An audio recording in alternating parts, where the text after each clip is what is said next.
കർത്താവിനെ ആരാധിക്കാനായിട്ട് ഒരുമിച്ച് ചേർന്ന എല്ലാ ദൈവമക്കൾക്കും കർത്താവായ യേശു ക്രിസ്തുവിൻ്റെ വലിയൊരു നാമത്തിലുള്ള സ്നേഹവന്ദനം അറിയിക്കുന്നു. വിശേഷാൽ സെബാസ്റ്റ്യൻ സഹോദരനോട് പ്രത്യേകമായിട്ട് വന്ദനം പറയുന്നു.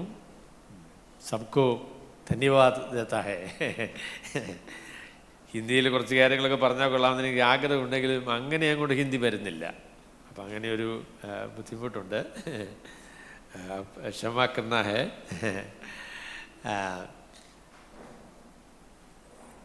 ആലിസ്റ്റർ ബെയ്ഗ് എന്ന പ്രസിദ്ധനായ പ്രസംഗകൻ കുരിശിലെ കള്ളനെക്കുറിച്ച്, രക്ഷിക്കപ്പെട്ട കള്ളൻ, അതേ സ്വർഗത്തിൽ ചെന്നപ്പോൾ അദ്ദേഹത്തോട് ചോദിച്ച ഒരു ചോദ്യം, ഭാവന ചോദ്യമാണ്. ഒരു ചോദ്യം വളരെ പ്രസിദ്ധമാണ്. അത് ഞാൻ വിചാരിക്കുന്നു നിങ്ങൾ യൂട്യൂബിലൊക്കെ അത് ഒരു പക്ഷേ കേട്ട് കാണും എന്ന് ഞാൻ വിചാരിക്കുന്നു. നല്ല ചോദ്യമാണ്. അപ്പോൾ അദ്ദേഹത്തോട് ചോദിച്ചു, നീ എങ്ങനാടാ ഈ സ്വർഗത്തിൽ വന്നത് എന്നാണ്. How did you make it? അപ്പോൾ അദ്ദേഹം പറഞ്ഞ മറുപടി, മധ്യത്തിൽ കുരിശിൽ കിടന്ന ആള് എന്നോട് പറഞ്ഞു, നിനക്കിവിടെ വരാൻ പറ്റും എന്നോട് പറഞ്ഞു. അതാണ് വരാനുള്ള കാരണമെന്ന് അദ്ദേഹം പറഞ്ഞു. The man in the middle told me that I could come. കുരിശിൻ്റെ മധ്യത്തിലെ കുരിശിൽ കിടന്ന കർത്താവ് എന്നോട് പറഞ്ഞു, നീ പോര് എന്ന് പറഞ്ഞു. അതാണ് ഞാൻ വരാൻ കാരണമെന്നാണ് ആ ഭാവന ചോദ്യത്തിൽ അദ്ദേഹം പറഞ്ഞത്. പ്രിയ സഹോദരങ്ങളെ, ഞാനത് ഏറ്റുപറയാൻ ആഗ്രഹിക്കുന്നു. സ്വർഗത്തിൽ ചെല്ലുമ്പോൾ ആ ഒരു ഉത്തരമല്ലാതെ മറ്റൊരു ഉത്തരവും സ്വീകാര്യമല്ല. There is no other answer which is accepted. Why are you here? The man in the middle told me I can. യേശുക്രിസ്തുവിൻ്റെ പ്രവൃത്തിയുടെ അടിസ്ഥാനത്തിൽ ദൈവത്തിൽ, കർത്താവിൽ വിശ്വസിച്ച എല്ലാവർക്കും സ്വർഗത്തിലേക്ക് പ്രവേശനമുണ്ട് എന്ന കാര്യമാണ്, ആ വസ്തുതയാണ് സുസമാചാർ. അതാണ് സുവിശേഷം എന്ന് പറയുന്നത്. യീശു മസീഹ് കെ നാം സെ ഹം പരമേശ്വർ കെ സാത്ത് ആ സക്താ ഹൈ. കർത്താവായ യേശു ക്രിസ്തുവിൻ്റെ നാമത്തിൽ പിതാവായ ദൈവത്തിൻ്റെ അടുക്കിലേക്കുള്ള പ്രവേശനം ദൈവം നമുക്ക് നൽകിയിരിക്കുന്നു. അതാണ് സുവിശേഷം എന്ന് പറയുന്നത്. കഴിഞ്ഞ ആഴ്ചയിൽ അപ്പസ്തലന്മാർ ഒരുമിച്ച് കൂടി, അപ്പസ്തലന്മാരും മൂപ്പന്മാരും ഒരുമിച്ച് കൂടി. അവർ വിശ്വസിക്കുന്ന സുവിശേഷം എന്താണ് എന്ന് അവർ ഒരുമിച്ച് പറഞ്ഞ കാര്യമാണ് നമ്മൾ ശ്രദ്ധിച്ചത്. അത് വളരെ പ്രാധാന്യമേറിയ ഒരു കാര്യമാണ്. It's A very important statement that they have made. അവിടെ കഴിഞ്ഞ ദിവസം ഞാൻ അപ്പസ്തല പ്രവൃത്തികൾ വായിച്ചപ്പോൾ, ഒരു കമൻ്ററി വായിച്ചപ്പോൾ അദ്ദേഹം പറഞ്ഞു, അപ്പസ്തല പ്രവൃത്തിയിലെ ആദ്യത്തെ 15 അധ്യായങ്ങളിൽ എൻ്റെ ഓർമ്മ ശരിയാണ് എങ്കിൽ 13,500 വാക്കുകൾ ഗ്രീക്ക് ഭാഷയിൽ ഉണ്ട്. ആദ്യത്തെ 15 അധ്യായം 15 അധ്യായം വരെ 1350 വാക്കുകളുണ്ട്. 15 മുതൽ 28 വരെയുള്ള അധ്യായങ്ങൾ ഏതാണ്ട് 1350 വാക്കുകൾ. എന്ന് പറഞ്ഞാൽ 15ാമത്തെ അധ്യായം എന്ന് പറയുന്നത് അതിന് മധ്യത്തിലാണ് എന്നാണ് അദ്ദേഹം പറഞ്ഞത്. What is proceeded is equal to what is succeeding. തുല്യമായ നിലയിലാണ് 15ാമത്തെ അധ്യായം നിൽക്കുന്നത്. അത് 15ാമത്തെ അധ്യായം അപ്പസ്തല പ്രവൃത്തികളുടെ കേന്ദ്രീയ അധ്യായമാണ് എന്നതിൻ്റെ തെളിവാണ് എന്നാണ് അദ്ദേഹം അതിനെക്കുറിച്ച് പറഞ്ഞത്. അപ്പസ്തലന്മാർ ഒരുമിച്ച് ചേർന്ന് ഞങ്ങൾ വിശ്വസിക്കുന്ന സുവിശേഷം ഇതാണ് എന്ന് പറഞ്ഞത് നമ്മൾ ശ്രദ്ധിക്കണം. ആ സുവിശേഷം തന്നെയാണ് നമ്മൾ പറയേണ്ടുന്ന സുവിശേഷം. That is the same gospel that we need to proclaim. അപ്പോൾ അതിൽ അവർ പറഞ്ഞ ആ ഭാഗം നമ്മൾ യഥാർത്ഥത്തിൽ അപ്പസ്തലനായ പത്രോസ് പറഞ്ഞ കാര്യം, അദ്ദേഹമാണ് the spokesman for the apostles. അപ്പസ്തലന്മാരുടെ പ്രതിനിധി, പ്രൈമ ദി അപ്പോസൽസ്, പ്രൈമ പരീസ് എന്ന് അദ്ദേഹത്തെക്കുറിച്ച് പറയും. അപ്പോൾ അദ്ദേഹം പറഞ്ഞ പ്രസ്താവനയാണ് അപ്പോസ്തലന്മാരുടെ സുവിശേഷം എന്താണ് എന്നുള്ളതിൻ്റെ പ്രഖ്യാപനം അതാണ്. അപ്പോൾ അത് പറഞ്ഞതിന് ശേഷം ഞാനതിലേക്ക് എൻ്റെ പ്രസംഗത്തിൽ ഞാൻ വരാം. 12 മുതൽ 21 വരെയുള്ള വാക്യങ്ങളാണ് ഇന്ന് ഞാൻ നിങ്ങളോട് പറയാൻ ആഗ്രഹിക്കുന്നത്. അപ്പോൾ അത് അപ്പോസ്തലനായ പത്രോസ് പറഞ്ഞ കാര്യമാണ് ഞങ്ങളും പറയുന്നത്. അത് തന്നെയാണ് സുവിശേഷം എന്ന് ഉറപ്പിക്കുന്ന വേദഭാഗമാണ് ഇത്. അതുകൊണ്ട് ഇന്നത്തെ എൻ്റെ പ്രസംഗത്തിന് ഞാൻ കൊടുത്തിരിക്കുന്ന തലവാചകം എന്ന് പറയുന്നത് സുവിശേഷത്തിൻ്റെ സ്ഥിരീകരണം, the confirmation of the gospel. സുവിശേഷം അപ്പോസ്തലന്മാർ ഒരുമിച്ച് ചേർന്ന് ഇത് തന്നെയാണ് സുവിശേഷം എന്നവർ പറയുന്ന കാര്യമാണ് ഞാൻ ഇന്ന് നിങ്ങളോട് പറയാനായിട്ട് ആഗ്രഹിക്കുന്നത്. അപ്പോൾ അതുകൊണ്ട് നിങ്ങൾ എന്നോടുകൂടെ അപ്പോസ്തലപ്രവൃത്തികൾ 15-ാമത്തെ അധ്യായത്തിൻ്റെ 12 മുതലുള്ള വാക്യങ്ങളിലേക്ക് വരണം. 11-ാമത്തെ വാക്യം കൂടെ ഞാൻ വായിക്കുന്നു. കർത്താവായ യേശുക്രിസ്തുവിൻ്റെ കൃപയാൽ രക്ഷ പ്രാപിക്കുമെന്ന് നാം വിശ്വസിക്കുന്നത് പോലെ അവരും വിശ്വസിക്കുന്നു. അവരെ കഴിഞ്ഞ ദിവസം എന്നോട് സഹോദരൻ പറഞ്ഞു, അത് ഭാവി പ്രസ്താവനയാണല്ലോ എന്ന് പറയാം. അല്ലല്ല, ഭാവി പ്രസ്താവനയല്ല, അത് ഒരു ഏറിസ്റ്റ് സ്റ്റേറ്റ്മെൻ്റാണ്. അല്ലെങ്കിൽ അതിനെക്കുറിച്ച് പറയാം, അത് ഒരു സത്യപ്രഖ്യാപനമാണ്. It is actually a truth statement. സത്യപ്രഖ്യാപനമായിട്ട് പറഞ്ഞ ഒരു പ്രസ്താവനയാണ്. അതൊരു ഇൻഫിനിറ്റീവാണ്, അതൊരു ഏറിസ്റ്റ് ഇൻഫിനിറ്റീവാണ്. It's a perfect completed action എന്ന് പറയുന്നതായ ഒരു പ്രസ്താവനയാണ്. അപ്പോൾ അതാണ് സുവിശേഷം എന്ന് പറഞ്ഞാൽ എന്താണെന്ന് ചോദിച്ചാൽ, കർത്താവായ യേശുക്രിസ്തുവിൻ്റെ കൃപയാൽ നമ്മൾ രക്ഷിക്കപ്പെടും. കർത്താവായ യേശുക്രിസ്തുവിൻ്റെ കൃപയാൽ രക്ഷ പ്രാപിക്കും. കൃപയാൽ വിശ്വാസം മൂലം രക്ഷ കിട്ടും എന്ന കാര്യമാണ് അപ്പോസ്തലനായ പത്രോസ് അവരോട് പറഞ്ഞു. 12-ാമത്തെ വാക്യം, ജനസമൂഹമെല്ലാം മിണ്ടാതെ ബർന്നബാസും പൗലോസും ദൈവം തങ്ങളെ കൊണ്ട് ജാതികളുടെ ഇടയിൽ ചെയ്യിച്ച അടയാളങ്ങളും അത്ഭുതങ്ങളും എല്ലാം വിവരിക്കുന്നത് കേട്ടുകൊണ്ടിരുന്നു. അവർ പറഞ്ഞു നിർത്തിയ ശേഷം യാക്കോബ് ഉത്തരം പറഞ്ഞത്, സഹോദരന്മാരെ, എൻ്റെ വാക്ക് കേട്ടുകൊള്ളുവീൻ. ദൈവം തൻ്റെ നാമത്തിനായി ജാതികളിൽ നിന്ന് ഒരു ജനത്തെ എടുത്തുകൊള്ളുവാൻ ആദ്യമായിട്ട് കടാക്ഷിച്ചത് ശിമോൻ വിവരിച്ചുവല്ലോ.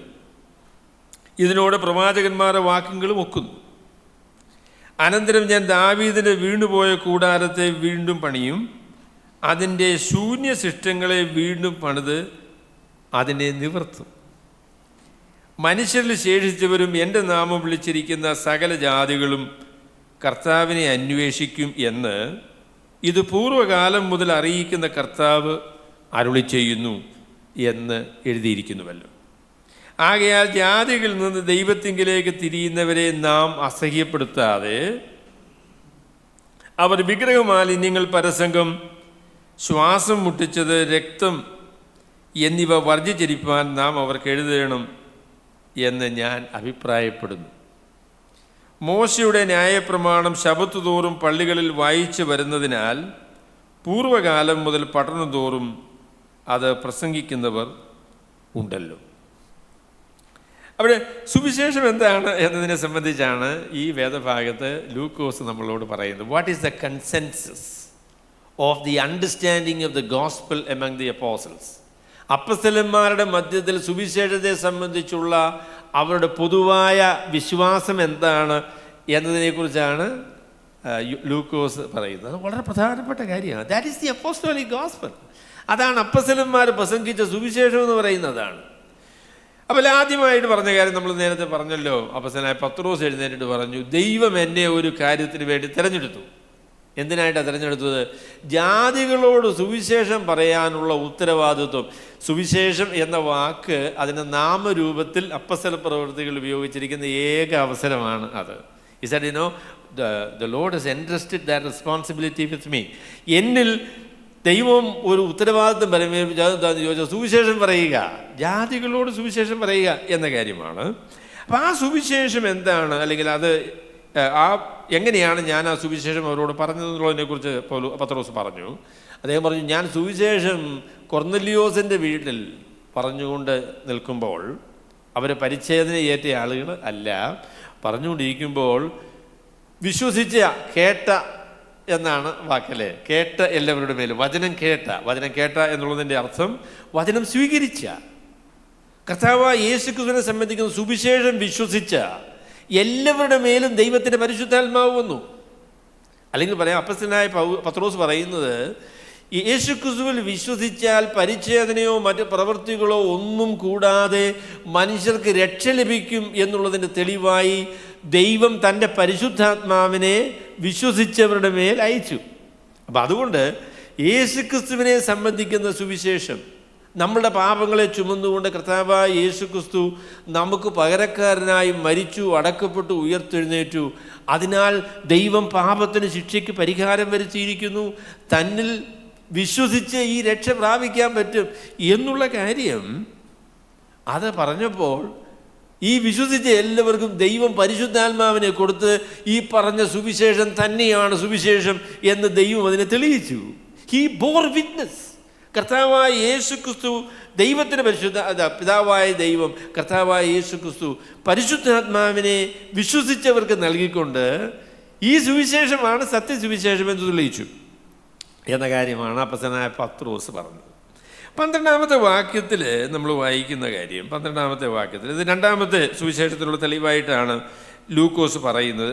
12-ാമത്തെ വാക്യം പറയുന്നത്, ജനസമൂഹമെല്ലാം മിണ്ടാതെ ബർന്നബാസും പൗലോസും ദൈവം തങ്ങളെ കൊണ്ട് ജാതിയിടയിൽ ചെയ്യിച്ച അടയാളങ്ങളും അത്ഭുതങ്ങളും എല്ലാം വിവരിക്കുന്നത് കേട്ടുകൊണ്ടിരുന്നു.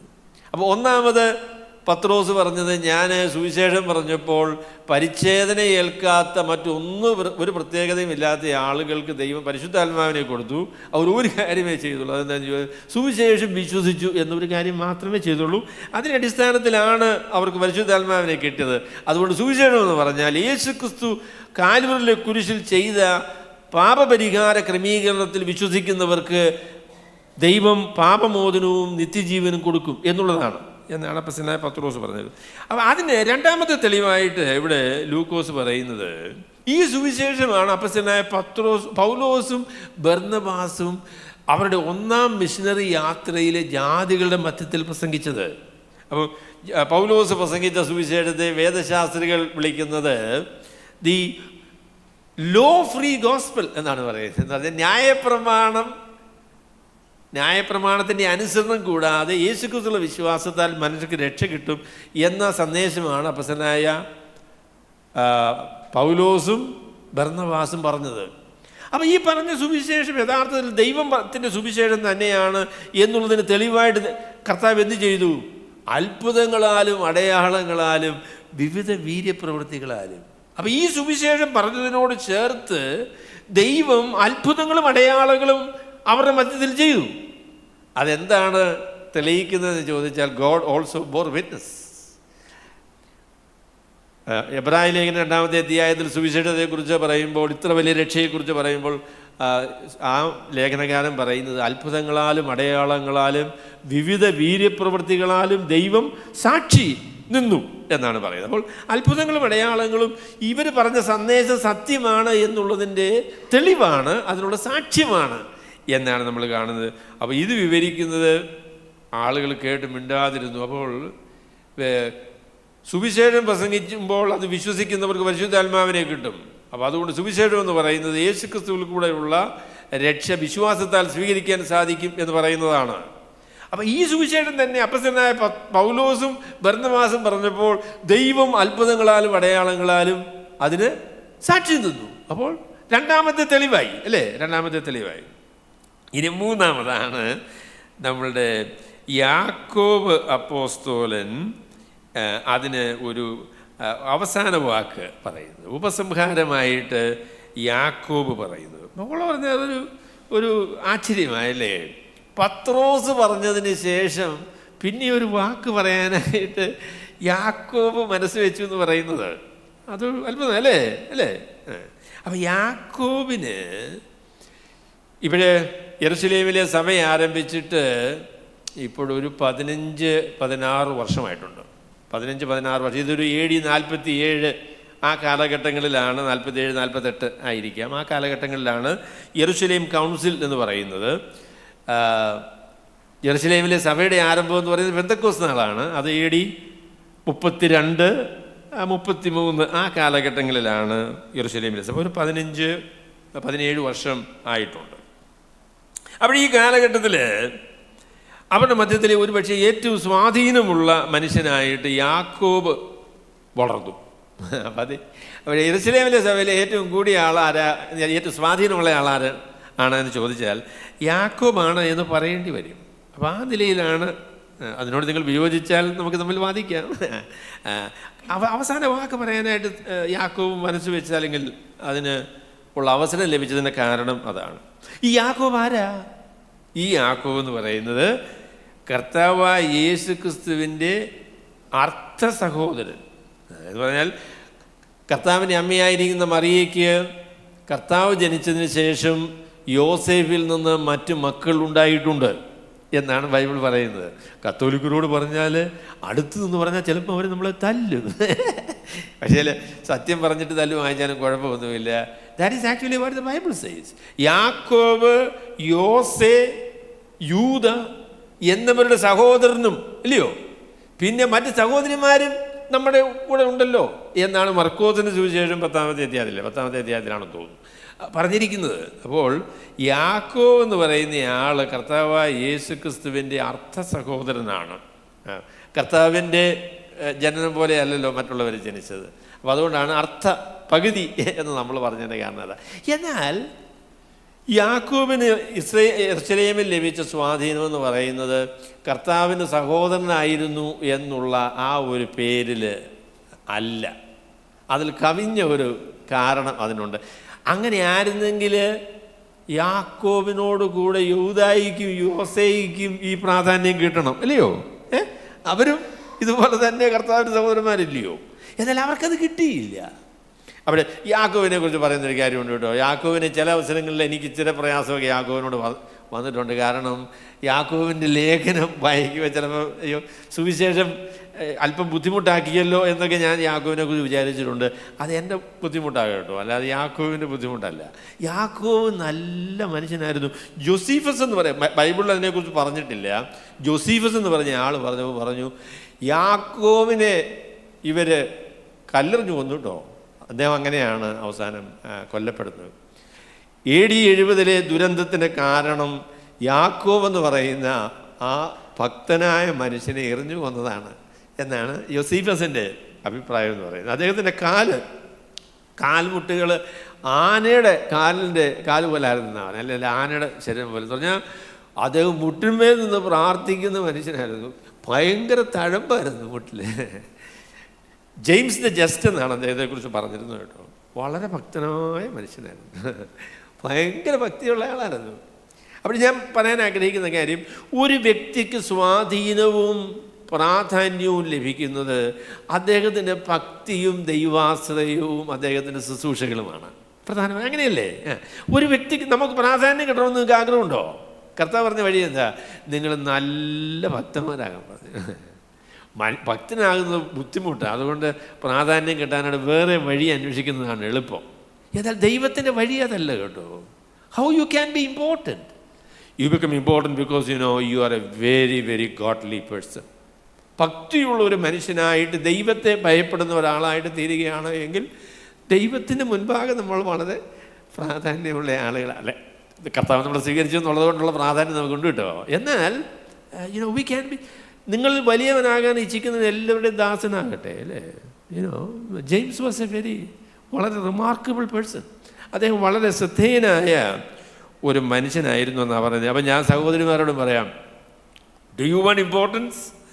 നല്ല ഭക്തിയുള്ള ആൾക്കാരായിട്ട് അങ്ങ് മാറണം. അയ്യോ, അതെന്തൊരു നല്ല കാര്യമാണെന്നറിയാമോ? Do you want to be important? Be spiritual. നിങ്ങൾ ഭക്തിയുള്ള മനുഷ്യരായി തീർന്നാൽ ദൈവം നിങ്ങളെ മാനിക്കും. ദൈവസന്നിധിയിൽ നമുക്ക് വലിയ പ്രാഗൽഭ്യം ഉണ്ടാകും. അപ്പോൾ ആ നിലയിലുള്ള ഒരു മനസ്സും തീരുമാനവും നമുക്ക് വേണം എന്നാണ് ഞാൻ യാക്കോബിനെ കുറിച്ച് പറയുമ്പോൾ പറയുന്നത്. അദ്ദേഹം പറഞ്ഞു, സഹോദരന്മാരെ, എൻ്റെ വാക്ക് കേട്ടുകൊള്ളുവീൻ. ദൈവത്തിൻ്റെ നാമത്തിനായി ജാതികളിൽ നിന്നൊരു ജനത്തെ എടുത്തുകൊള്ളുവാൻ ആദ്യമായിട്ട് കടാക്ഷിച്ചത് ശിമോൻ വിവരിച്ചുവല്ലോ. അപ്പം ഇദ്ദേഹം പറഞ്ഞ പ്രസ്താവനയിൽ 2 കാര്യങ്ങൾ ഞാൻ അടിവരയിട്ട് പറയാൻ ആഗ്രഹിക്കുന്നു. ഒന്നാമത്തെ കാര്യം, ദൈവം കടാക്ഷിച്ചു, ജാതികളെ ദൈവം കടാക്ഷിച്ചു എന്ന് പറയുന്ന പ്രസ്താവനയാണ്. കടാക്ഷിച്ചു എന്നുള്ളത് അതൊരു ആശയപരമായ പരിഭാഷയാണ്, അക്ഷരീകമായ പരിഭാഷയല്ല. ആശയപരമായിട്ട് പരിഭാഷപ്പെടുത്തിയ ദൈവം കടാക്ഷിച്ചു എന്ന് പറഞ്ഞാൽ അല്ലയോ ഭയങ്കര കാര്യമല്ലേ? നിങ്ങൾ ശ്രദ്ധിച്ചിട്ടുണ്ടോ ആ വാക്ക്? ദൈവം കടാക്ഷിച്ചു. കടാക്ഷിച്ചു എന്ന് പറഞ്ഞാൽ നോക്കി. ദൈവത്തിന് നോക്കിയപ്പോൾ നമ്മളോട് അനുകമ്പ തോന്നി, നമ്മളോടൊരു മമത തോന്നി എന്നാണ് ആ വാക്കിലുള്ളതല്ലേ. കടാക്ഷിച്ചു എന്നുള്ളതിനേക്കാളും അക്ഷരികമായ പരിഭാഷ എന്ന് പറയുന്നത് സന്ദർശിച്ചു എന്ന് പറയുന്ന വാക്കാണ്. അങ്ങനെയാണ് ഇംഗ്ലീഷിൽ വിസിറ്റഡ്. നിങ്ങൾ ഇംഗ്ലീഷ് പരിഭാഷ നോക്കിയാൽ നിങ്ങൾക്കറിയാം, ഇറ്റ് ഈസ് കോൾഡ് വിസിറ്റേഷൻ എന്നാണ്. ദൈവം സന്ദർശിച്ചു. അപ്പോൾ ഈ വാക്ക് തന്നെയാണ് മത്തായി സുവിശേഷം 25-ാമത്തെ അധ്യായത്തിൽ കർത്താവ് പറഞ്ഞൊരു ഉപമയിൽ കർത്താവ് പറഞ്ഞു, ഞാൻ രോഗിയായിരുന്നു, നിങ്ങൾ എന്നെ വന്നു കണ്ടു എന്ന് പറയുന്ന അവസാനമുണ്ട് അല്ലേ. ഞാൻ രോഗിയായിരുന്നു, നിങ്ങൾ എന്നെ സന്ദർശിച്ചു, നിങ്ങൾ വന്ന് കണ്ടു. അപ്പോൾ ആ പ്രസ്താവന തന്നെയാണ് ദൈവം സന്ദർശിച്ചു എന്ന് പറയുന്നത്. അത്ഭുതകരമായ കാര്യമല്ലേ? മെസ്സി ഇന്ത്യ സന്ദർശിച്ചു, കൽക്കട്ടയിലൊക്കെ വന്നു, കേരളത്തിൽ വന്നില്ല. കേരളത്തിൽ വരും, ഇവിടെ കലൂർ സ്റ്റേഡിയത്തിൽ വരുമെന്നൊക്കെ പറഞ്ഞ് ഭയങ്കര ബഹളമായിരുന്നു, പക്ഷെ വന്നില്ല. മെസ്സി വന്നപ്പോഴേ അദ്ദേഹം കേരളത്തിൽ വന്നു എന്ന് വിചാരിക്കുക. കേരളത്തിൽ വന്നപ്പോൾ അവർ പറയുക, ബാബു ജോർജ് സഹോദരന് ഒന്ന് കാണണം എന്നൊരു താല്പര്യമുണ്ട് എന്ന് പറഞ്ഞാൽ, ഞാൻ പറയാം പിറ്റേ ദിവസം ഇന്ത്യയിലുള്ള എല്ലാ ആൾക്കാരും ആരാടാ ഈ ബാബു ജോർജ് സഹോദരൻ ചോദിക്കും, അല്ലയോ? ചോദിക്കല്ലേ? മെസ്സി ചോദിച്ചു, അദ്ദേഹത്തെ ഒന്ന് സന്ദർശിക്കണമെന്ന് എനിക്കൊരാഗ്രഹമെന്ന് പറഞ്ഞു. ദൈവം സന്ദർശിച്ചു.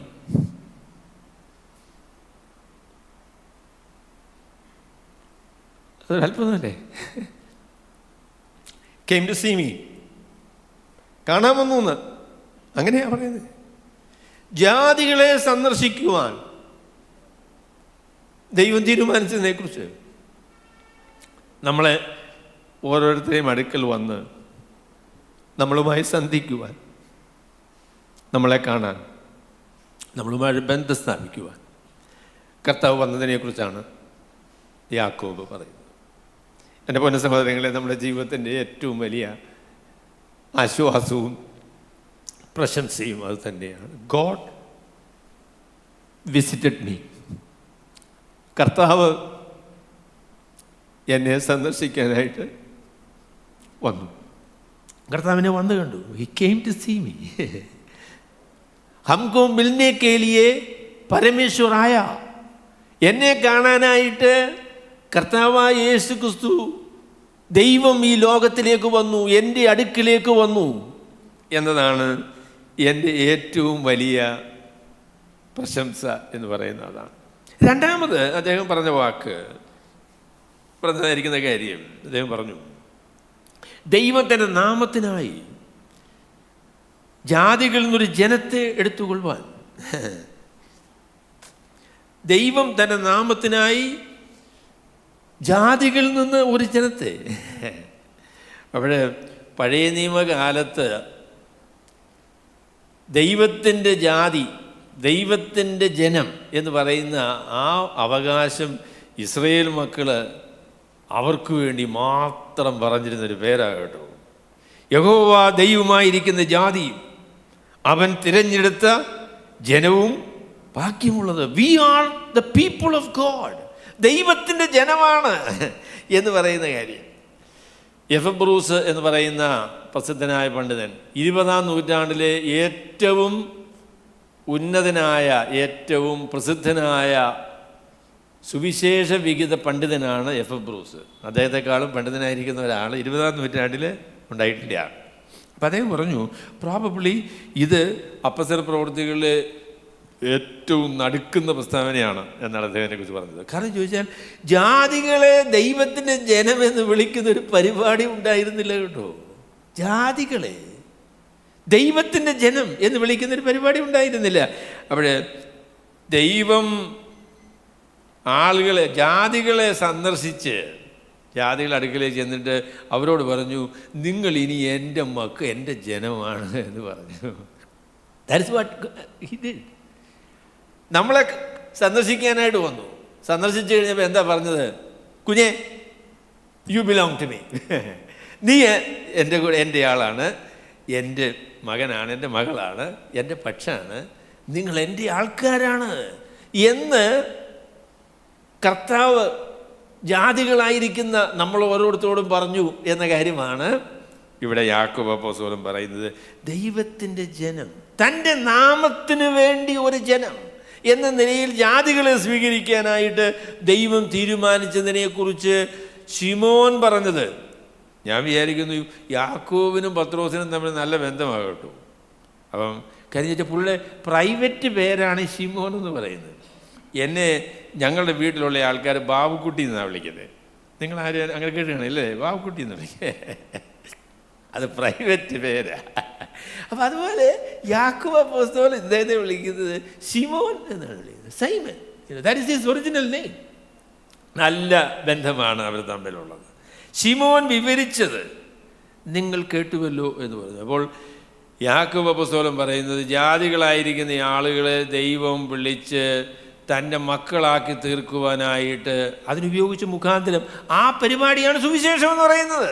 അതാണ് സുവിശേഷം. ജാതികളായിരിക്കുന്ന ആളുകളെ മറ്റൊരു നിബന്ധനകളും കൂടാതെ യേശുക്രിസ്തുവിലുള്ള വിശ്വാസത്താൽ സ്വീകരിച്ച് ദൈവത്തിന് ജനമായി സ്വീകരിക്കുന്ന ആ പരിപാടി, അത് ശിമോൻ വിവരിച്ചത് നിങ്ങൾ കേട്ടുവല്ലോ എന്നാണ് യാക്കോബ് അപ്പോസ്തലൻ പറഞ്ഞത്. അപ്പം അതിനുശേഷം അദ്ദേഹം പറഞ്ഞു, ഇത് യഥാർത്ഥത്തിൽ പ്രവാചകന്മാർ യോജിക്കുന്ന, ഇതിനോട് പ്രവാചകന്മാരുടെ വാക്യങ്ങളും യോജിക്കുന്നു. ഇത് പ്രവചനത്തിൻ്റെ നിവൃത്തിയായിട്ട് ദൈവം ചെയ്ത കാര്യമാണ്.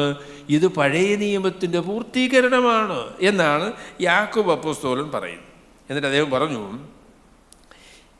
അനന്തരം ഞാൻ ദാവീദിൻ്റെ വീണുപോയ കൂടാരത്തെ വീണ്ടും പണിയും, അതിൻ്റെ ശൂന്യശിഷ്ടങ്ങളെ വീണ്ടും പണിത് അതിനെ നിവർത്തും. മനുഷ്യരിൽ ശേഷിച്ചവരും എൻ്റെ നാമം വിളിച്ചിരിക്കുന്ന സകല ജാതികളും കർത്താവിനെ അന്വേഷിക്കുമെന്ന് ഇത് പൂർവ്വകാലം മുതൽ അറിയിക്കുന്ന കർത്താവ് അരുളി ചെയ്യുന്നു എന്ന് എഴുതിയിരിക്കുന്നുവല്ലോ. ഈ ഉദ്ധരണി യഥാർത്ഥത്തിൽ ആമോസിൻ്റെ പ്രവചനം 9-ാമത്തെ അധ്യായത്തിൻ്റെ 11-12 വാക്യങ്ങളാണ്. ആമോസിൻ്റെ പ്രവചനം 9-ാമത്തെ അധ്യായത്തിൻ്റെ 11-12 വാക്യങ്ങളാണ് അപ്പോസ്തലനായ യാക്കോബ് ഇവിടെ ഉദ്ധരിക്കുന്നതായിട്ടുള്ള കാര്യം. ഇതിനെക്കുറിച്ച് ഒരുപാട് പ്രബന്ധങ്ങളും പ്രസംഗങ്ങളും വാദങ്ങളും വാദഗതികളും ഒക്കെ നിങ്ങൾക്ക് വായിക്കാനായിട്ട് സാധിക്കും, നിങ്ങൾക്കതിൽ താല്പര്യമുണ്ടെങ്കിൽ. ഞാൻ അതിലേക്കൊന്നും പോകുന്നില്ല. അദ്ദേഹം പറഞ്ഞ കാര്യം എനിക്ക് മനസ്സിലായത്, ഇവരെയൊക്കെ ഞാൻ വായിച്ചായിരുന്നു കേട്ടോ, മനസ്സിലായ കാര്യം ഞാനങ്ങ് പറയാം. അനന്തരം, അപ്പം ഇത് LXSൽ നിന്നാണ് ഈ കൊട്ടേഷന്, അതിന് കുറച്ച് വ്യത്യാസങ്ങളൊക്കെ യാക്കോബ് അപ്പോസ്തലൻ വരുത്തിയിട്ടുണ്ട്.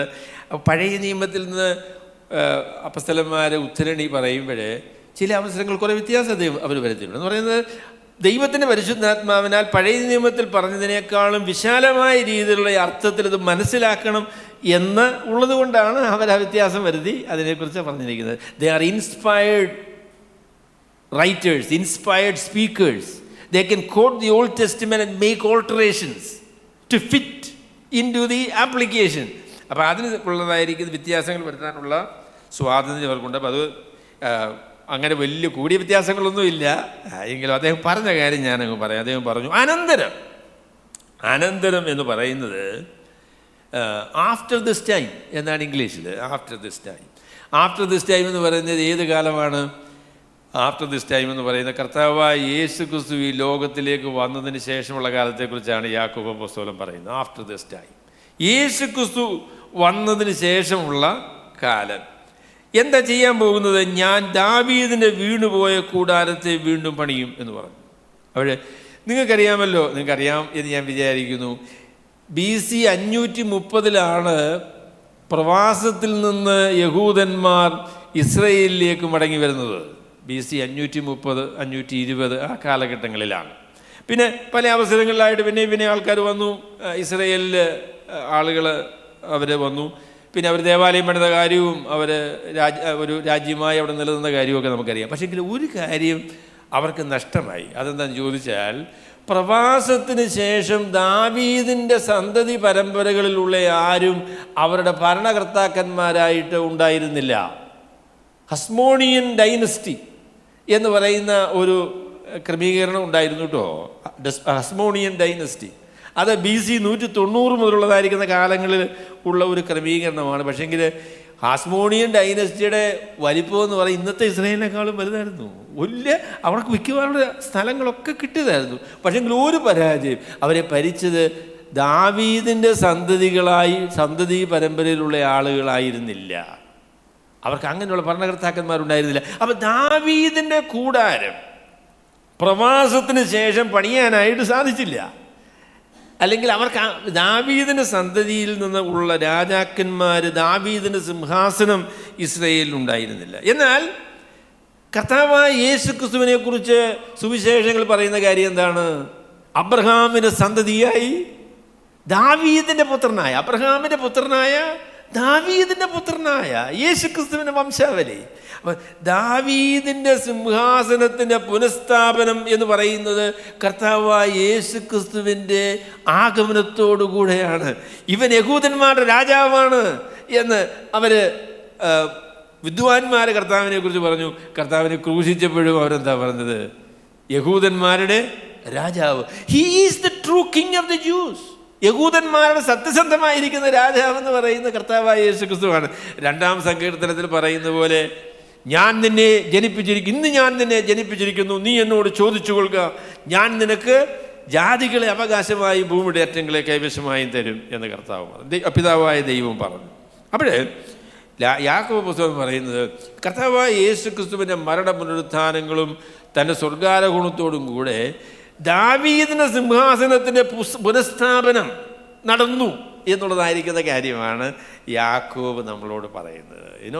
The kingdom or the throne of David is established after the death and resurrection of the Lord Jesus Christ. അപ്പോൾ അതിനെക്കുറിച്ച് പറയുമ്പോൾ അതിനോട് രണ്ട് കാര്യം പറയണം കേട്ടോ. അതെന്താണെന്ന് ചോദിച്ചാൽ, inauguration of the kingdom and the consummation of the kingdom. ദൈവരാജ്യത്തിൻ്റെ ഉദ്ഘാടനം, ദൈവരാജ്യത്തിൻ്റെ പൂർത്തീകരണം എന്ന് പറയുന്ന രണ്ട് കാര്യമുണ്ട്. ഓൾറെഡി ബട്ട് നോട്ട് യെറ്റ് എന്ന് പറയുന്നതായിരിക്കുന്ന ഒരാശയം പുതിയ നിയമത്തിലുണ്ട്. അപ്പോൾ ദൈവരാജ്യം വന്നോ? ദൈവരാജ്യം വന്നു. ദൈവരാജ്യം വരുമോ? ദൈവരാജ്യം വരും.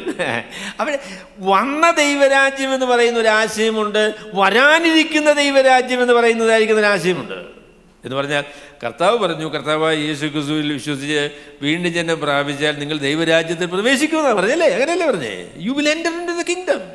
അപ്പോൾ കർത്താവായ യേശുക്രിസ്തുവിൻ്റെ രാജ്യം, കർത്താവായ യേശുക്രിസ്തുവിൻ്റെ മരണ പുനരുത്ഥാനങ്ങളോടുകൂടെ കർത്താവ് ഉദ്ഘാടനം ചെയ്തിരിക്കുന്നു. അതിൻ്റെ പൂർത്തീകരണം എന്ന് പറയുന്നത് കർത്താവിൻ്റെ 2-ാമത്തെ വരവോടുകൂടെയാണ് സംഭവിക്കാനായിട്ട് പോകുന്നത്. അപ്പോൾ ഈ യേശുക്രിസ്തുവിൻ്റെ മരണ പുനരുത്ഥാനങ്ങൾക്ക് ശേഷം കർത്താവ് സ്വർഗാരോഹണം ചെയ്തതോടുകൂടെ ആരംഭിച്ച ഈ ദാവീദിൻ്റെ സിംഹാസനത്തിൻ്റെ പുനർനിർമ്മാണം, അതിനോട് ചേർത്ത് നടക്കുന്ന വേറൊരു കാര്യത്തെക്കുറിച്ച് യാക്കോബ് പറഞ്ഞത് എന്താ? ഈ സംഭവം നടക്കുന്നതോടുകൂടെ നടക്കുന്ന കാര്യം എന്താണെന്ന് ചോദിച്ചാൽ, മനുഷ്യരിൽ ശേഷിച്ചവരും എൻ്റെ നാമം വിളിക്കുന്ന സകല ജാതികളും കർത്താവിനെ അന്വേഷിക്കും എന്ന് പറഞ്ഞു.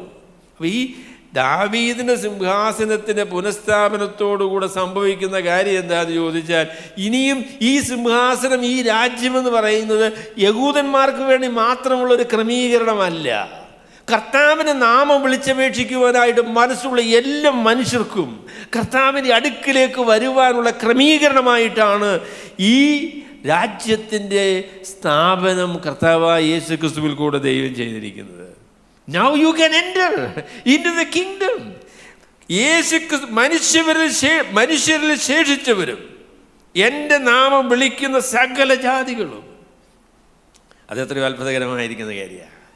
കർത്താവായ യേശുക്രിസ്തുവിൽ വിശ്വസിച്ചാൽ ഏത് മനുഷ്യർക്കും ദൈവരാജ്യത്തിലേക്ക് കടന്നു വരുവാൻ, ദൈവപരിപാടികളുടെ പങ്കായിത്തീരുവാൻ, ഓഹരിക്കാരായിത്തീരുവാൻ സാധിക്കും എന്നുള്ളതായിരിക്കുന്ന കാര്യമാണ് അപ്പസ്തലനായ യാക്കോബ് പറയുന്നത്. അപ്പോൾ എന്നിട്ട് പറഞ്ഞു, അതുകൊണ്ട് ജാതികളിൽ നിന്ന് ദൈവത്തിങ്കിലേക്ക് തിരിയുന്നവരെ നാം അസഹ്യപ്പെടുത്തരുത് എന്ന് പറഞ്ഞു. അപ്പോൾ that is the conclusion. That James is coming to. അപ്പം യാക്കോബ് അപ്പോസ്തലൻ്റെ ഉപസംഹാര പ്രസംഗം എന്താണ് എന്ന് ചോദിച്ചാൽ, കർത്താവായ യേശു ക്രിസ്തു മരിച്ചവിടെ ഇരുന്ന് ഉയർത്തെഴുന്നേറ്റ് സ്വർഗാരോഹണം ചെയ്ത് ദൈവത്തിൻ്റെ രാജ്യത്തിൻ്റെ സ്ഥാപനം, അതിൻ്റെ ഉദ്ഘാടനം ചെയ്തതോടുകൂടെ തന്നിൽ വിശ്വസിക്കുന്ന എല്ലാ മനുഷ്യർക്കും ദൈവജനമായി തീരാനായിട്ട് സാധിക്കും എന്നുള്ളതിനാൽ ഇനിയും അതിൻ്റെ മേളിൽ വേറെ പരിപാടി ഒന്നും ചെയ്യേണ്ടതില്ല. അത് ദൈവത്തിൻ്റെ പ്രഖ്യാപനമാണ്, ദൈവത്തിൻ്റെ തീരുമാനമാണ്.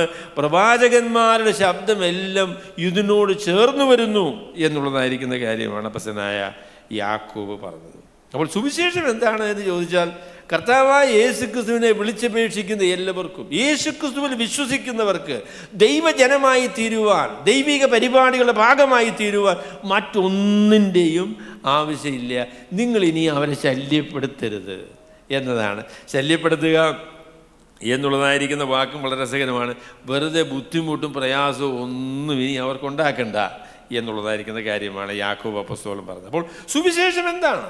സുവിശേഷം എന്താണെന്ന് ചോദിച്ചാൽ, യേശുക്രിസ്തുവിൻ്റെ കൃപയാൽ വിശ്വസിക്കുന്ന എല്ലാവർക്കും പാപമോചനവും നിത്യജീവനും സൗജന്യമായിട്ട് ദൈവം കൊടുക്കും എന്ന് പറയുന്ന ആ സന്ദേശമാണ് സുവിശേഷം. ആ സുവിശേഷത്താലാണ് മനുഷ്യർ രക്ഷിക്കപ്പെടുന്നത്. അതാണ് അപ്പസ്തലനായ പത്രോസും യാക്കോബും പറഞ്ഞത്. അതാണ് അപ്പസ്തലനായ പത്രോസും യാക്കോബും പറഞ്ഞത്. അപ്പോൾ സുവിശേഷം എന്താണ് എന്നതിനെ സംബന്ധിച്ചുള്ളൊരു കൺഫർമേഷൻ, അതിൻ്റെ ഒരു ഉറപ്പ്, അതിൻ്റെ ഒരു സ്ഥിരീകരണം യാക്കോബിൻ്റെ പ്രസ്താവനയിൽ നിന്ന് നമുക്ക് കാണാനായിട്ട് സാധിക്കും. ഇനിയുമാണ് ഒരല്പ പ്രശ്നം. ഇനിയുമാണ്. നിങ്ങളത് ശ്രദ്ധിച്ച് വായിച്ചെങ്കിൽ നിങ്ങൾക്ക് തോന്നിക്കണം, ഇത്രയും പറഞ്ഞങ്ങ് നിർത്തിയാൽ പോരായിരുന്നു, ഇല്ലയോ? ഇത്രയും പറഞ്ഞങ്ങ് നിർത്തിയാൽ പോരായിരുന്നു. പിന്നെ എന്തിനാ യാക്കോബ് അപ്പോസ്തലൻ ചില കാര്യങ്ങളോട് പറഞ്ഞത്? എന്തിനു പിന്നെ അദ്ദേഹം പറഞ്ഞു? അതാണ് ഞാൻ യാക്കോബ് അപ്പോസ്തലൻ സുവിശേഷത്തെ സ്ഥിരീകരിച്ചു എന്നുള്ളതാണ് ഞാൻ ആദ്യമായിട്ട് നിങ്ങളോട് പറഞ്ഞ കാര്യം. രണ്ടാമത് അദ്ദേഹം പറയുന്ന കാര്യം, മോശയുടെ അവർ വിഗ്രഹമാലിന്യങ്ങൾ, പരസംഗം, ശ്വാസം മുട്ടിച്ചത്, രക്തം എന്നിവ വർജിച്ചിരിപ്പാൻ നാം അവർക്ക് എഴുതണം എന്ന് ഞാൻ അഭിപ്രായപ്പെടുന്നു. അവിടെ സുവിശേഷം വിശ്വസിക്കാനും സ്വീകരിക്കാനുമുള്ള മുഖാന്തരമായിട്ടല്ല അദ്ദേഹം പറയുന്നത് കേട്ടോ. സുവിശേഷം വിശ്വസിച്ച ആളുകളോടാണ് അപ്പസ്തലനായ പൗലോസ് പറയുന്നത്. അപ്പം ഞാൻ ആ പ്രസ്താവന കഴിഞ്ഞ ആഴ്ച പറഞ്ഞില്ല, അത് ഞാൻ പറയാം. സുവിശേഷം സ്വീകരിക്കുന്നതിനും ദൈവമക്കളാകുന്നതിനും നിങ്ങൾ ഒന്നും ചെയ്യേണ്ടതില്ല.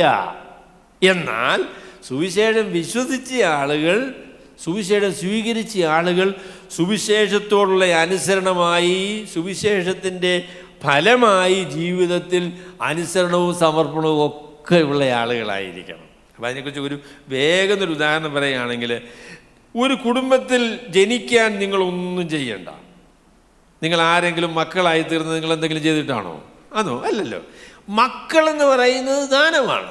ദൈവത്തിൻ്റെ മക്കളായി തീരുക എന്നുള്ളതിന് യേശുക്രിസ്തുവിലുള്ള വിശ്വാസം എന്ന ഒരു കാര്യമല്ലാതെ മറ്റൊരു നിബന്ധനയും ദൈവത്തിൻ്റെ വചനത്തിൽ വെച്ചിട്ടില്ല. സൗജന്യമായിട്ട് ദൈവം തരുന്ന കാര്യം.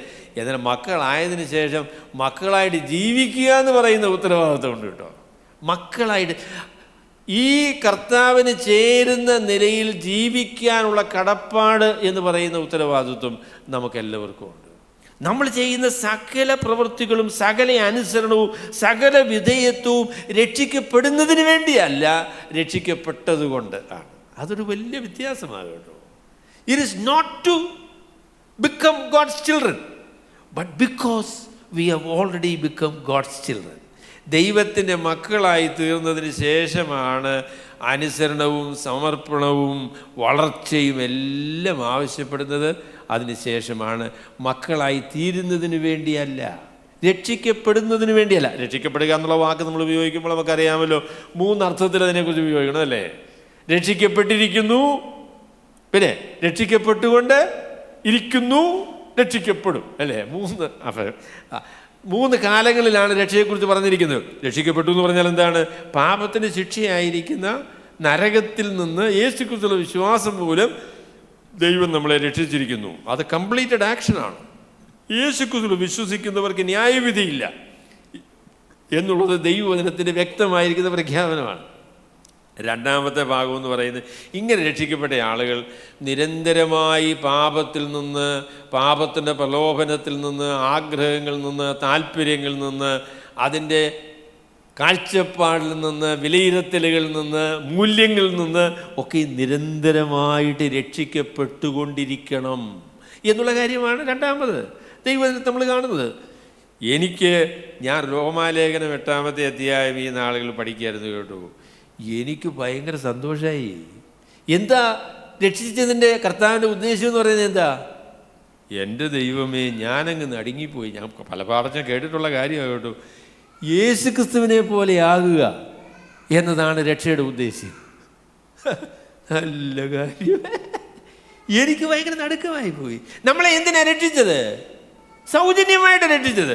പക്ഷെങ്കിൽ രക്ഷിച്ചതിൻ്റെ ഉദ്ദേശം നമ്മളെ രൂപപ്പെടുത്തി, നമ്മളെ എല്ലാവരെയും യേശുക്രിസ്തുവിൻ്റെ സ്വഭാവമുള്ളവരാക്കി തീർക്കുക എന്ന ഉദ്ദേശത്തോടു കൂടെയാണ് ദൈവം നമ്മളെ രക്ഷിച്ചത്.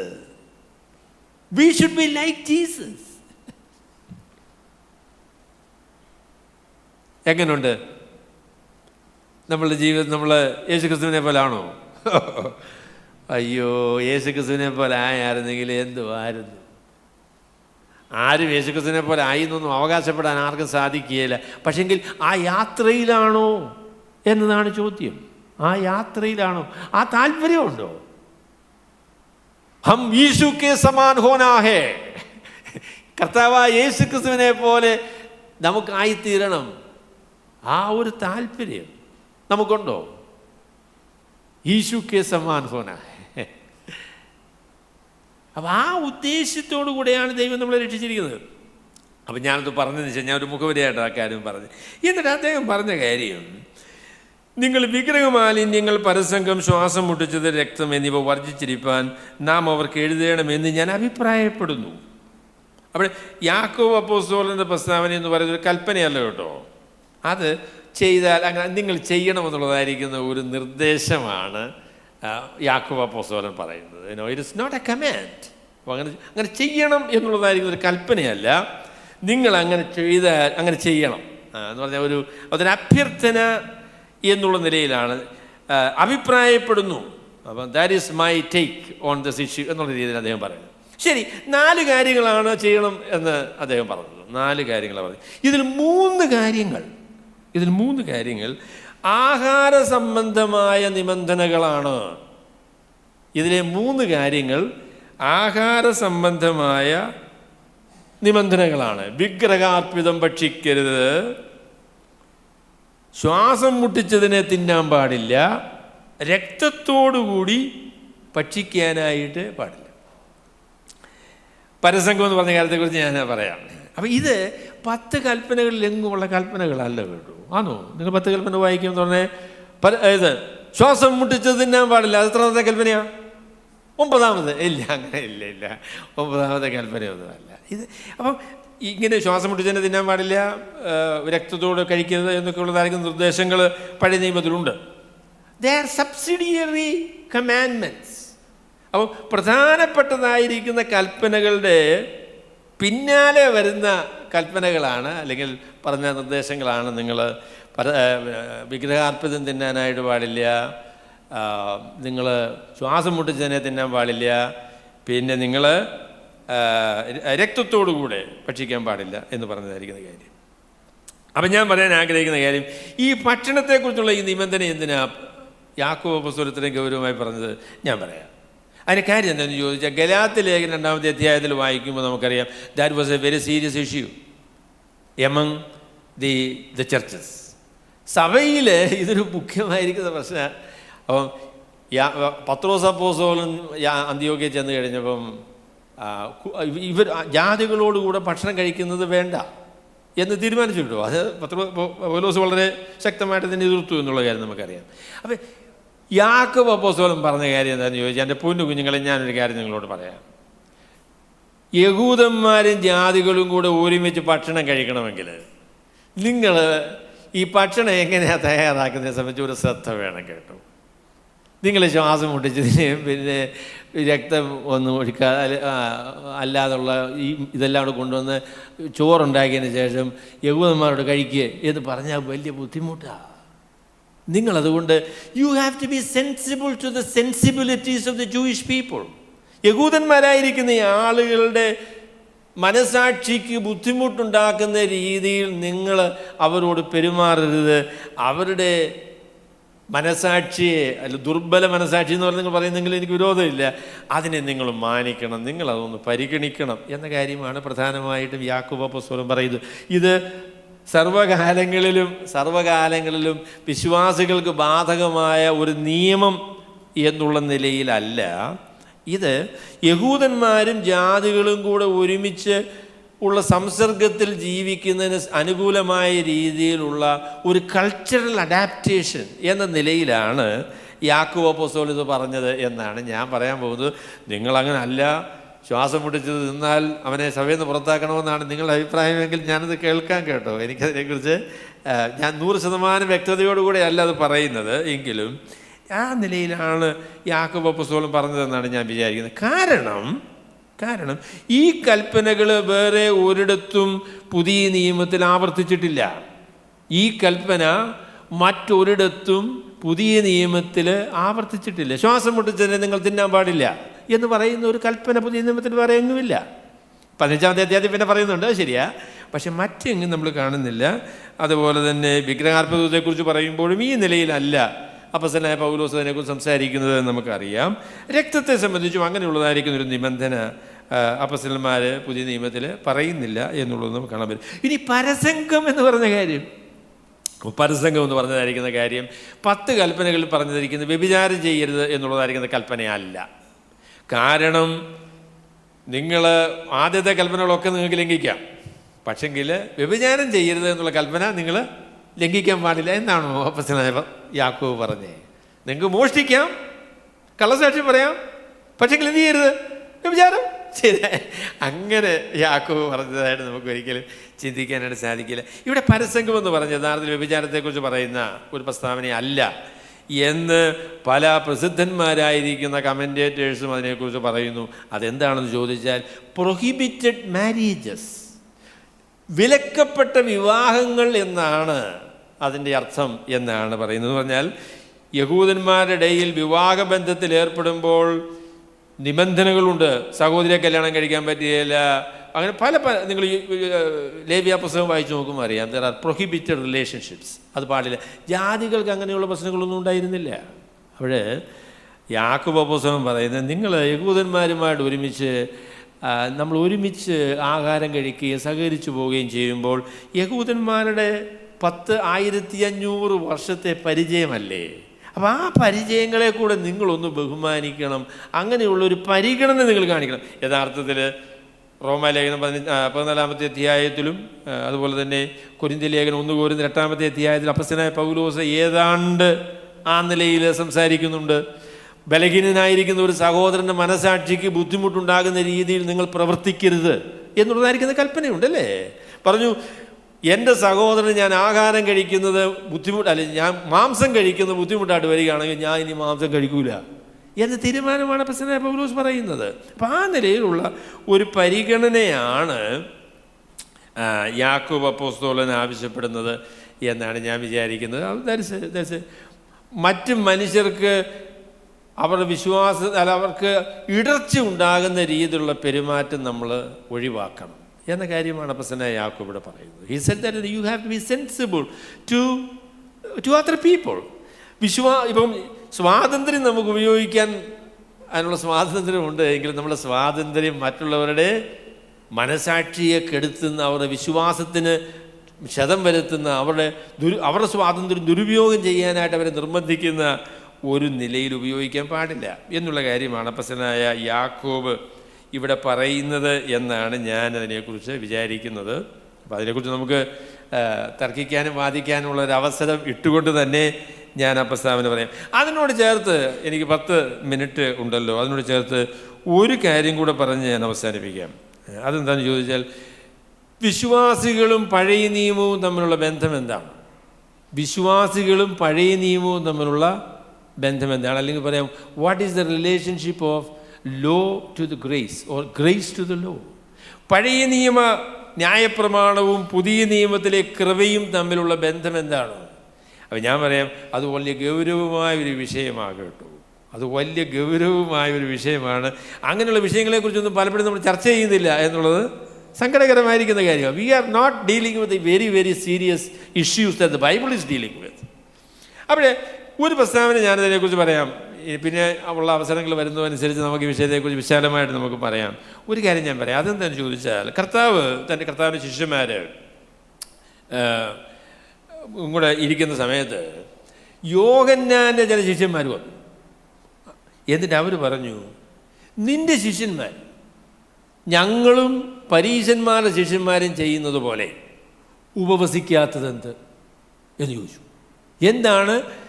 ഞങ്ങളാണെങ്കിൽ പട്ടിണി കിടന്ന് വെള്ളവും കുടിക്കാതെ ബുദ്ധിമുട്ടി ഞങ്ങളിങ്ങനെ ദൈവത്തെ പ്രസാദിപ്പിക്കാനായിട്ട് ശ്രമിച്ചുകൊണ്ടിരിക്കുക. തേണ്ട നിൻ്റെ ശിഷ്യന്മാർ തിന്നുകയും കുടിക്കുകയും നല്ല സന്തോഷമായിട്ടിരിക്കുകയും ചെയ്യുന്നു. ഇതെന്തോ പണിയാ എന്ന് ചോദിച്ചു. അപ്പോൾ കർത്താവ് പറഞ്ഞ 2 പ്രസ്താവനകൾ പറഞ്ഞു കേട്ടോ. കർത്താവ് പറഞ്ഞ കാര്യം എന്ന് ചോദിച്ചാൽ, ഒരു പുതിയ തുണിയുടെ കഷണം പഴയ തുണിയിൽ ആരും ചേർത്ത് തുന്നുമാറ് ഇല്ല. അതുപോലെ തന്നെ പറഞ്ഞു, പുതിയ വീഞ്ഞ് ഒരിക്കലും പഴയ തുരുതിയിൽ പകരുകയുമില്ല എന്നാണ് കർത്താവിന് പറഞ്ഞ മറുപടി. അപ്പം ഞാനത് നമ്മൾ ഇന്നത്തെ ഭാഷയിൽ പറയാം. ക്രിസ്തീയ വിശ്വാസം കർത്താവായ യേശു ക്രിസ്തുവിൽ കൂടെയുള്ള ദൈവത്തിൻ്റെ പരിപാടി എന്ന് പറയുന്ന ഒരു പാച്ച് വർക്കല്ല. It is not a patch work. അതായത് പഴയ നിയമ യഹൂദ മതത്തിൽ ചെറിയ ചെറിയൊരു പാച്ച് വർക്കൊക്കെ ചെയ്ത് അതിനെ പരിഷ്കരിച്ച് ക്രിസ്തീയ വിശ്വാസമായി രൂപപ്പെടുത്തുക എന്ന് പറയുന്ന ഒരു രീതിയല്ല കർത്താവിൻ്റെ പരിപാടി എന്ന് പറയുന്നത്. അതല്ല, ഇത് പുതിയ തുരുത്തിയിലെ പുതിയ വീഞ്ഞാണ്. This is new, radically new. ക്രിസ്തീയ വിശ്വാസം എന്ന് പറയുന്നത് വിപ്ലവകരമായ രീതിയിൽ നവീനമാണ്, വിപ്ലവകരമായ രീതിയിൽ വ്യതിരിക്തമാണ്. ക്രിസ്തീയ വിശ്വാസ നിസ്തുല്യമായ നിലയിലുള്ള നവീനത, അതിൻ്റെ newness, radical newness for the Christian faith ഉണ്ട് എന്നുള്ളത് നമ്മൾ മനസ്സിലാക്കണം. അപ്പോൾ പഴയ നിയമത്തിനൊരു തുടർച്ചയല്ല പുതിയ നിയമം എന്ന് പറയുന്നത്. എന്നാൽ 2 കാര്യവും പറയണമല്ലേ. അപ്പോൾ നമുക്ക് പുതിയ നിയമവും പഴയ നിയമവും തമ്മിലുള്ളതായിരിക്കുന്ന ബന്ധത്തെക്കുറിച്ച്, അല്ലെങ്കിൽ പുതിയ നിയമവിശ്വാസികളും പഴയ നിയമവിശ്വാസികളും തമ്മിലുള്ളതായിരിക്കുന്ന വ്യത്യാസത്തെക്കുറിച്ച് പറയുമ്പോൾ 2 നിലയിലുള്ള തെറ്റുകൾ വരുത്താം. പഴയ നിയമം വേണ്ട എന്ന് പറയുന്ന ആശയം, അതാ പറയുന്നത് ഡിസ്കണ്ടിന്യൂറ്റി. പഴയ നിയമവും പുതിയ നിയമവും ഒരു ബന്ധവുമില്ല എന്ന് പറയുന്ന കാര്യം, അതിനാണ് മാർസിയനിസം എന്ന് പറയുന്നത്. മാർസിയൻ അങ്ങനെയാണ് പറഞ്ഞത്, പഴയ നിയമം വേണ്ട എന്ന് പറയും. അങ്ങനെ പറയുന്ന ആളുകൾ ഈ വർത്തമാനകാലത്തും ക്രിസ്തീയ ലോകത്തിലുമുണ്ട്.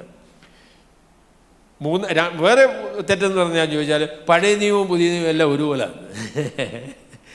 അപ്പോൾ പഴയ നിയമത്തിലെ പോലെ തന്നെ നമ്മൾ പിന്നെ പുരോഹിതന്മാരും പരിപാടികളും ഇതേ പരിപാടികളും എല്ലാം പഴയ നിയമം തന്നെയാണ്. No no no. So continuity and discontinuity, ഏതൊക്കെ നിലകളിൽ പഴയ നിയമം തുടരുന്നു, ഏതൊക്കെ നിലയിൽ പഴയ നിയമം അവസാനിച്ചു എന്നുള്ളതായിരിക്കുന്ന വ്യത്യാസം നമ്മൾ മനസ്സിലാക്കേണ്ടത് ആവശ്യമാണ്.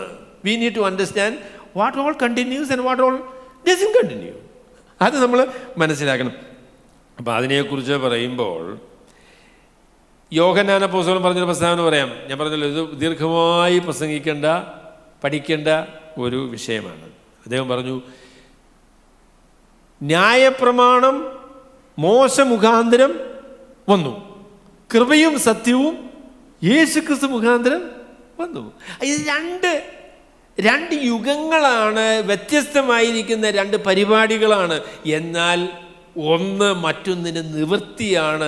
അവ തമ്മിൽ അഭേദ്യമായിട്ടുള്ള ബന്ധമുണ്ട്. അപ്പോൾ പഴയ നിയമത്തിൻ്റെ തുടർച്ച എന്ന് പറയുമ്പോൾ പഴയ നിയമത്തിൻ്റെ പൂർത്തീകരണമായി കൃപയും സത്യവും കർത്താവായ യേശുക്രിസ്തുവിൽ കൂടെയുള്ള പരിപാടിയായി പുതിയ നിയമം, പുതിയ ഉടമ്പടി. പുതിയ നിയമം എന്ന് പറയുന്നതിനേക്കാളും മെച്ചം പുതിയ ഉടമ്പടി എന്ന് പറയുന്നതാണ്. പഴയ ഉടമ്പടി, പുതിയ ഉടമ്പടി. അപ്പോൾ പഴയ ഉടമ്പടിയിൽ നിന്ന് പുതിയ ഉടമ്പടി വ്യത്യസ്തമാണ്. അപ്പോൾ അതിനെക്കുറിച്ച് വളരെ പ്രധാനപ്പെട്ടൊരു വ്യത്യാസം പറയാം. അതേ പറയാനുള്ള സമയം എനിക്കുണ്ടാകുള്ളൂ. പഴയ നിയമം നിങ്ങൾ പരിശോധിച്ച് നോക്കിയാൽ അറിയാം. പഴയ നിയമം എന്ന് പറയുന്നത് ആചാരാനുഷ്ഠാനങ്ങൾ, ബാഹ്യമായ ക്രമീകരണങ്ങൾ എന്നിവയ്ക്ക് പ്രത്യേകമായ ഊന്നലാണ് പഴയ നിയമത്തിൽ കൊടുത്തിട്ടുള്ളത്. നിങ്ങൾ ആലയത്തിൽ വരുമ്പോൾ യാഗം കൊണ്ടുവരുമ്പോൾ എങ്ങനെയാണ് അത് കൊണ്ടുവരേണ്ടത് എന്നതിനെ സംബന്ധിച്ചുള്ള വിശദമായിരിക്കുന്ന കാര്യങ്ങളുണ്ട്.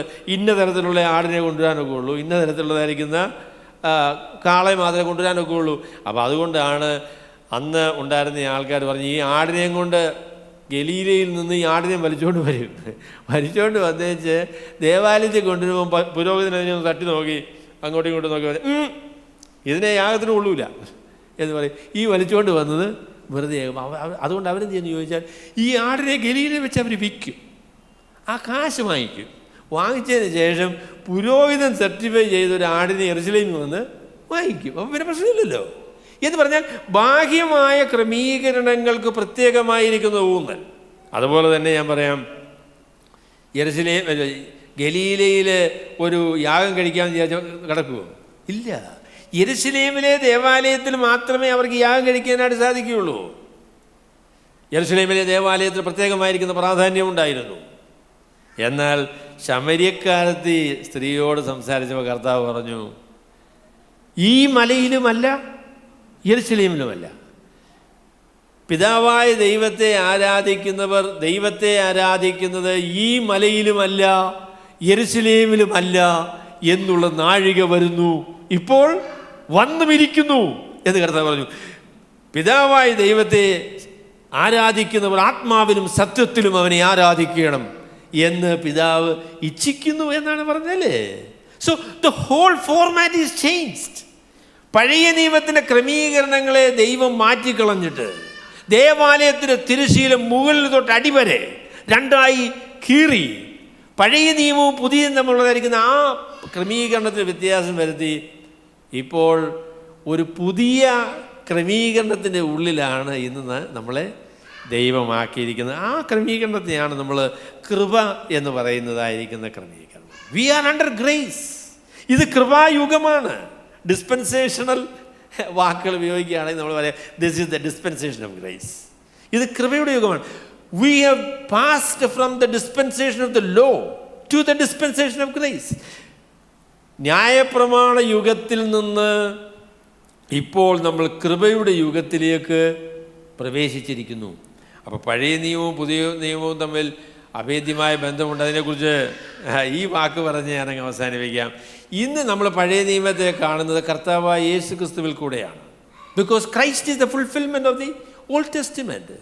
യേശു ക്രിസ്തുവും അപ്പോസ്തലന്മാരും പറഞ്ഞതാണ് പ്രാഥമികമായിട്ടും നമ്മളുടെ വിശ്വാസത്തിൻ്റെ അടിസ്ഥാനമായിരിക്കുന്ന അതാണ്. അതിൽ കൂടെ വേണം പഴയ നിയമത്തെ മുഴുവനും നമ്മൾ വീക്ഷിക്കാനായിട്ട്. We look at the Old Testament through the New Testament. പുതിയ നിയമത്തിൽ കൂടെ വേണം പഴയ നിയമത്തെ വീക്ഷിക്കാൻ. അപ്പം അതുകൊണ്ട് പറയാം, പഴയ നിയമത്തിൽ പറഞ്ഞിരിക്കുന്ന കാര്യങ്ങൾ പുതിയ നിയമത്തിൽ ആവർത്തിച്ചിട്ടില്ല എങ്കിൽ, പുതിയ നിയമത്തിൽ അതിനെ ആവർത്തിച്ചിട്ടില്ല എങ്കിൽ അത് നമുക്ക് ബാധകമല്ല എന്നാണ് അതിൻ്റെ അർത്ഥം.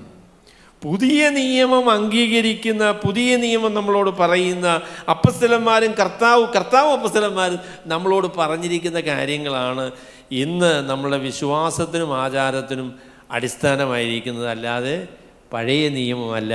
അപ്പോൾ പഴയ നിയമത്തിൽ പറഞ്ഞ കാര്യം നമുക്ക് ബാധകമല്ലേ? ബാധകമാണ്. അതിനെ നമ്മൾ പുതിയ നിയമത്തിൻ്റെ അടിസ്ഥാനത്തിൽ അതിനെ നമ്മൾ വിലയിരുത്തണം.